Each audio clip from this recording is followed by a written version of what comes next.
back. Welcome here. My name is Emilia. I'm coming from Sweden, where I live with my husband, our 4 lovely kids, with a lot of ducks, turkeys, and chickens. Yeah, on a small farm.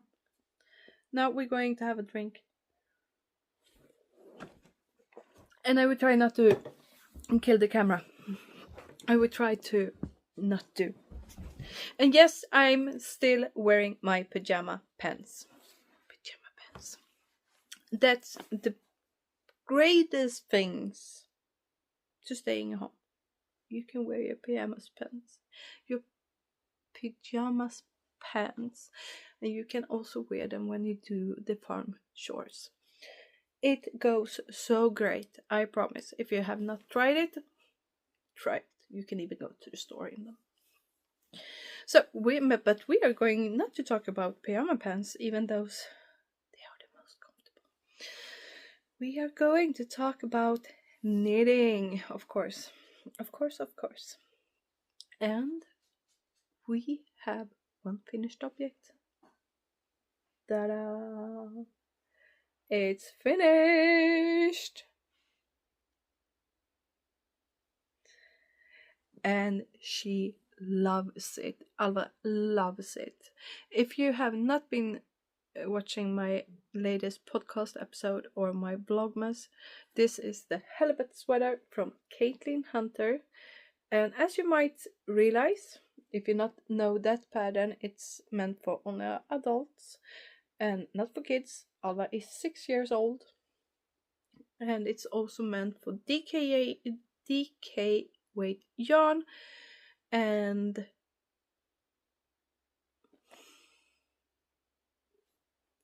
bigger needles. With that said, the thing I switched to finger weight yarn and smaller needles.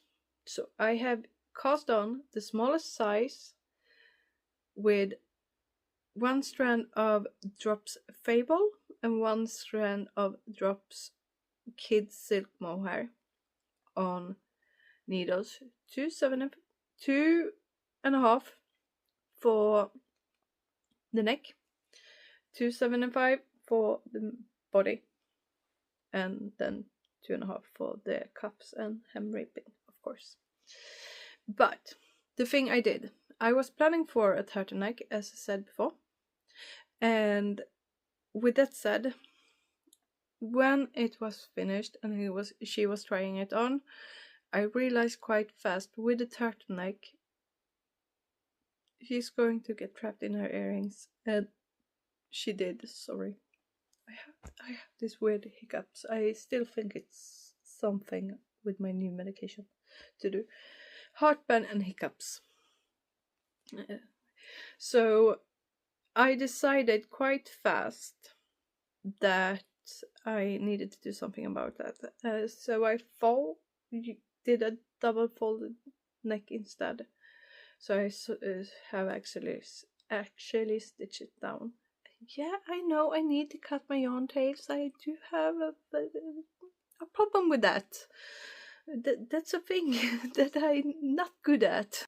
So a thing that I also do when I knit garments for my kids that are meant for the colder season is that I add short rows in the back, in the end, so you get a little bit longer shirt in the end, sweater on the back side instead of the front. So that's a tip I do have, because then they're not riding up that easy when your kids having all of the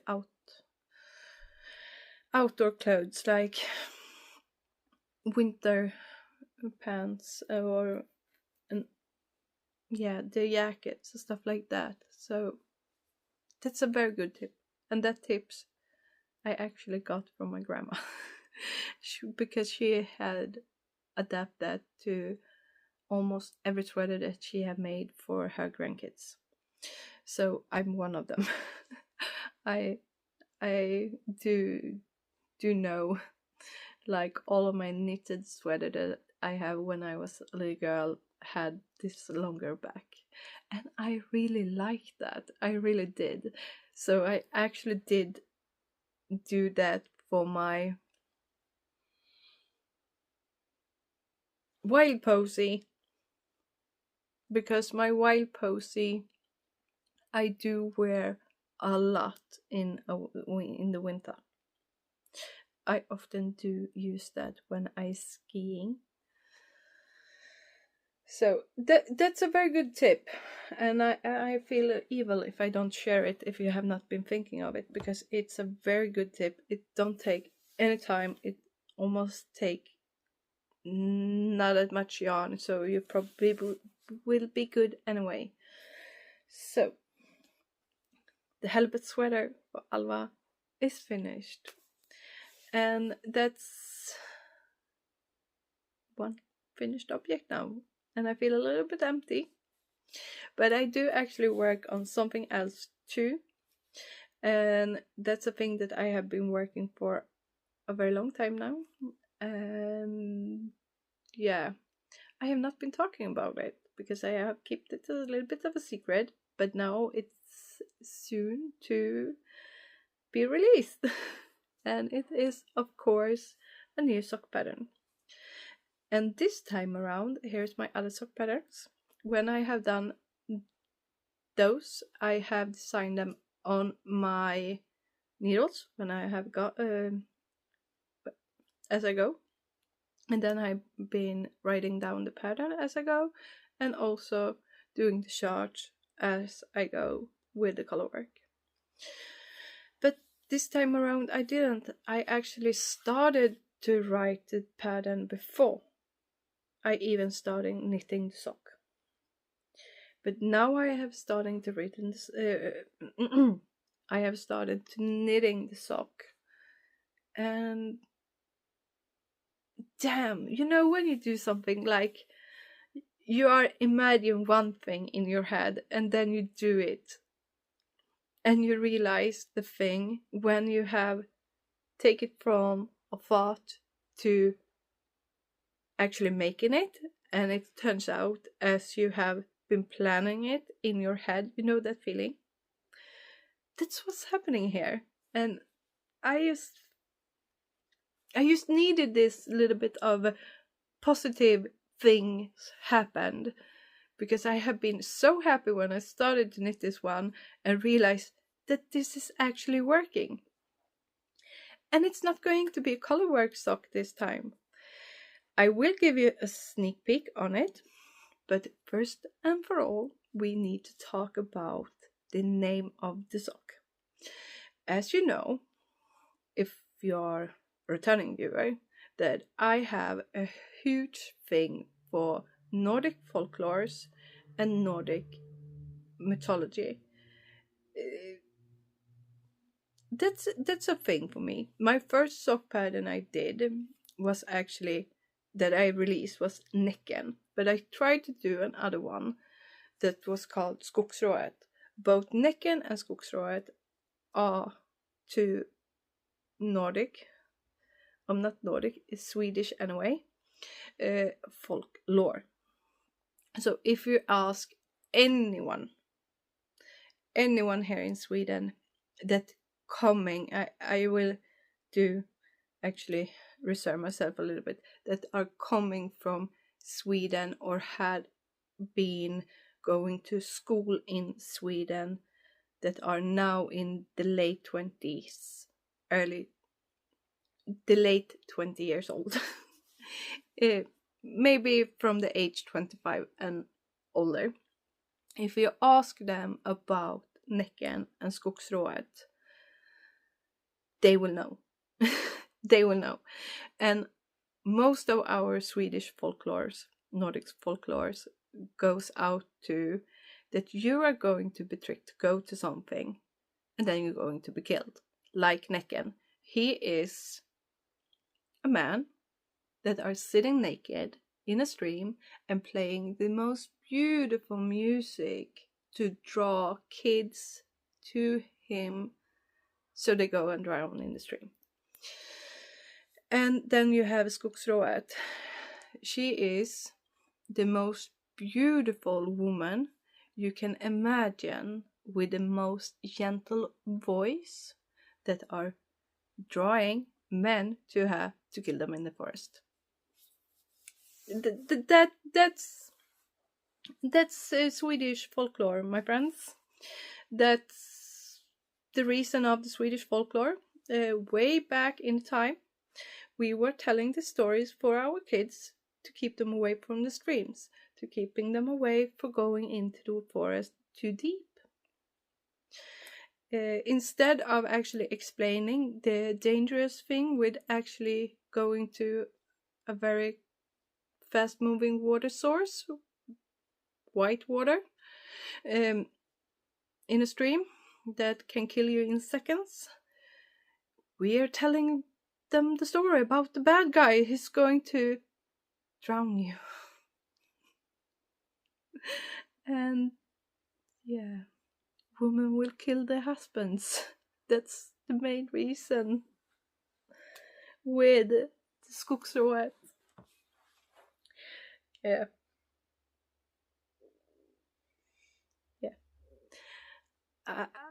I really want to think what they were thinking way back in the time. But anyway, that's a little background about my interest for this one.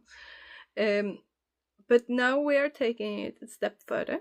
We are going to Nordic mythology. And then we have a god, the homeowner of Valhalla, if you want.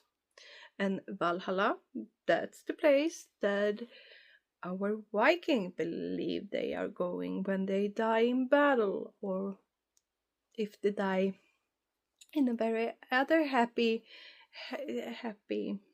places. When a Viking with his shield made had a little bit of a moment, if I say so. If the Viking died in that moment of this little cozy that can lead to kids time, he also go to Valhalla.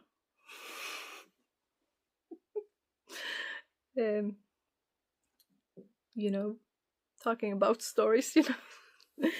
So, with that said, Odin, he didn't have his eyes. He actually did sacrifice his eyes for wisdom and knowledge, and that we will probably call today's common sense. But instead of his eyes, he actually did have two ravens. One was called Hugin, and the other called Munin. So Hugin and Munin. And these two ravens is a huge thing in Swedish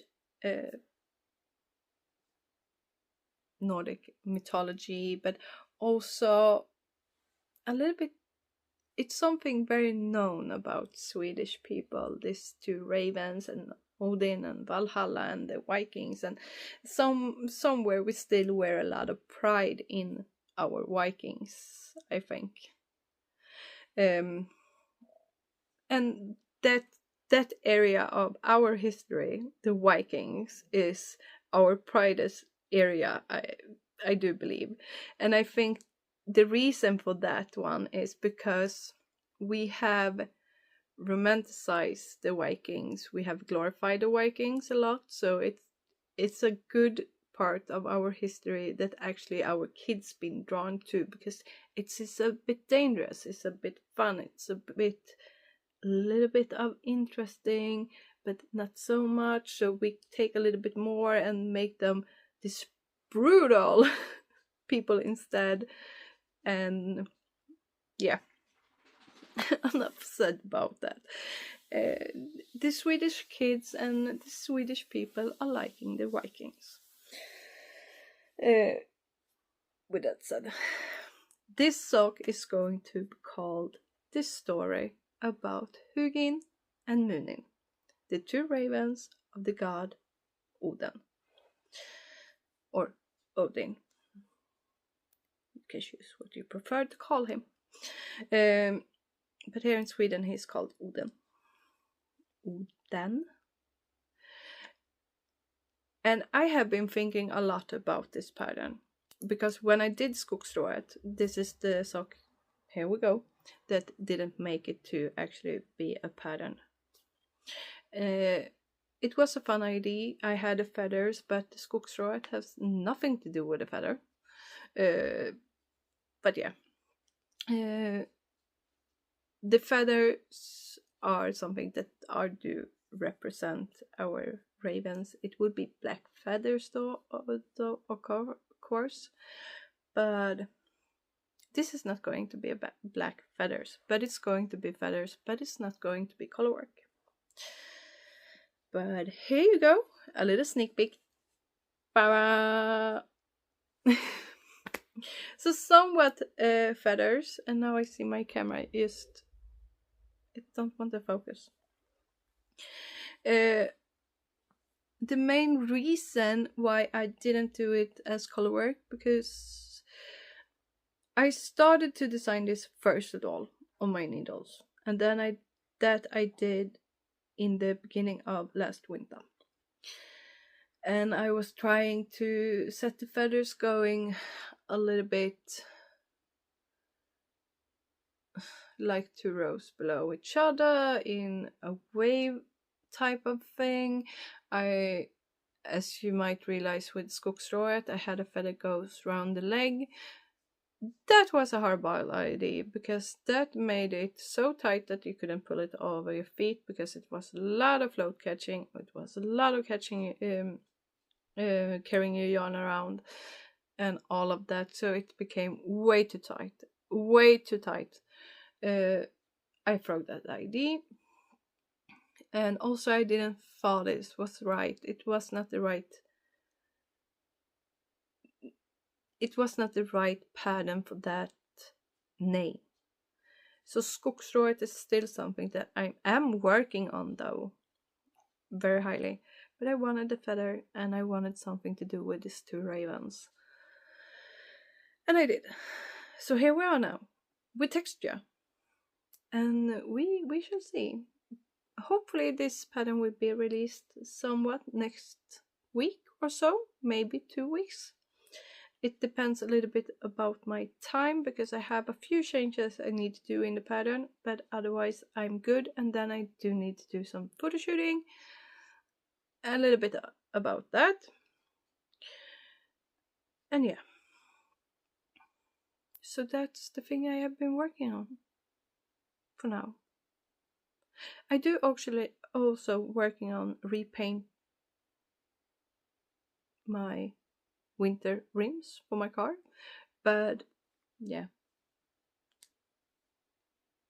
it is what it is. Enough about that. That's so boring. Otherwise, Tuva, she's turned 14 this Tuesday, and oh my goodness, I feel so sorry for that girl, because when she was waking up this Tuesday, and I had prepared like breakfast for her and all of that, and she wakes up with the same virus that Dave and Victory had last week. She had no voice, she had such a sore throat, she was coughing a lot, she had a fever, and I felt so bad for her. So she was home from school, and it was only we here at home, her siblings and me and Anton, who actually celebrated her, and she had a good birthday, she did. But I thought it was a little bit boring, a little bit sad. She was not feeling as good as all. She was sleeping almost the whole evening, and she really wanted to see a movie with me on the TV, but she didn't have the energy. So hopefully this weekend she is feeling a lot more better, because she is back in school. She went back yesterday, to school, and today is Friday, as I said, if I did say it. But it's Friday anyway. So she was feeling a lot better yesterday, so she went back to school yesterday, and she's school today, and she is going to have her birthday party with all of her friends this weekend, and I think it's going to be quite fun, because I love when all of her friends is here. So we will do something we will do. So I think it's going to be good in a way. But otherwise, things that's going on. Yeah, what's going on? It's the end of the harvest season. The only thing that we need to harvest now is the apples, and as usual, it's a lot of them. I have been reaching out for 3 of my neighbors and asked them if they want some apple to have to do whatever they want. It's too much. Since we got the beehives, we have had a lot of apples. I should not complain, because the apples are great, they are beautiful, they are really, really good. But when you have harvest and stored as much as you can store in your food cellar storage, that you are self-reliant, self-supported the whole year round, if you want to. With apples, my kids love apples. They do love apples. So we always have fresh apples at home. Fresh, how should you say? They keep very fresh in this food cellar. You're just using some newspaper, and my dog is angry about me. He's angry at me, I should say, because he's not allowed in here for now. It's just wrapping them in newspaper, and then you are setting them in these wood boxes, and you staple them on each other, and they are keeping fresh the whole year. So it's very easy to store them. I think it also depends a little bit which type of apples you have. We have one sort it's called a winter apple, that are actually meant to store, and that's a very good apple, so I should not complain. But we get a lot, but it's a price that I am ready to pay, because before we had the beehives, we had a lot of struggles to actually get our other vegetables and flowers and all of our berry bushes and stuff like that to actually produce any fruit or any vegetables at all, because our bees have been, the honeybees have been a very few of them before we get the beehives. And we also, when the bees became fewer and fewer, we also got more and more wasps. But now we have a lot of bees and a very few wasps. So there you go. We need all of them. We need all of the creatures to make it sustainable. Otherwise, we are quite screwed. That's for sure. Because trying to get this farm around without those creatures, then you need to come up with something others, and then you are stepping your foot in to do growing stuff with chemicals and my soil have nothing to do with each other. Everything we're growing here is growing natural. We do no fertilizers that are made on any type of chemicals or made in some lab somewhere. The only fertilizer we do have here is one, compost from. Then we also do have one of the greatest fertilizer is, of course, the thing that came out on the rear end of my hens and ducks and turkeys. It's a very good fertilizer. And we also do have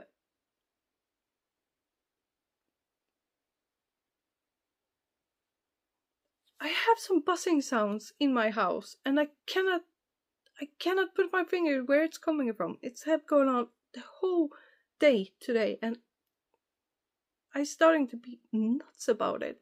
It's sounding like a mobile phone that are vibrating, but a lot louder. And it's just like 2 times like buzz buzz, then it's going away. And I cannot find it. It's starting to make me quite annoyed. But anyway, so everything we do here, we're trying to keep it like everything that goes in and goes out goes around. But this year I realized though we will not have any carrots this year, because when I was out to pick them up, I realized quite fast that someone had been enjoying the whole summer eating them, because you had this much left when you was pulling them up. And those little creatures, we have had them a few years ago too. They can make a mess and you don't see them because they are underground. But I do have actually one thing that I know works so good. You take a glass bottle and you put the little neck of the glass bottle down in the soil. So every time it's blowing on them, or it's just this tiny little movement on the ground, it will make a noise in that glass bottle, and that keeps them away. So that's one thing, a good tip. Otherwise, that's what I have been up to. It's a lot of things that need to be done now, though, on the farm with the animals. It's time to do all the preparation before the winter. So that's one thing, and we also need to do all of this thing for next year's growing. And we often used to take all of the manure and stuff like that we have been cleaning out from the chicken coops, and also when we cleaning out in the big pen that our chicken had, they have a huge outdoor space. The chicken coops they used to have for a shelter and a little bit warmth, and also to get away from the heat in the summer. They are always allowed to go in and out how they pleases. So they are not trapped in a little chicken coop, because then I couldn't stand it, because I think that's cruel. But everything that we have collected and cleaning out under the summer, we're keeping in a big stack. And that stack we are taking the tractor and going to put down on all of the crops now for next year's planting season, this next coming spring. So that's one thing that we need to do, and it's time. It's a very, very good time to do it now, because the frost have started to arrive in the mornings now. So that means that the snow can come whenever. And this year I do really, really, really hope that we are going to have snow. Last year we didn't get almost any snow at all. We had a little bit snow in the beginning of April. Otherwise we was lying between like 5 degrees Celsius down to 4 minus degrees Celsius all winter long. So it was so muddy, it was horrible. And the roads, we should not even start talking about the roads. It was horrible to drive the car last year on the roads, because it was so slippery, because it was raining a lot, and then it was freezing, so it was just a ice road, literally almost the whole winter. So it was really scary actually to drive, but this is something we are used to drive on,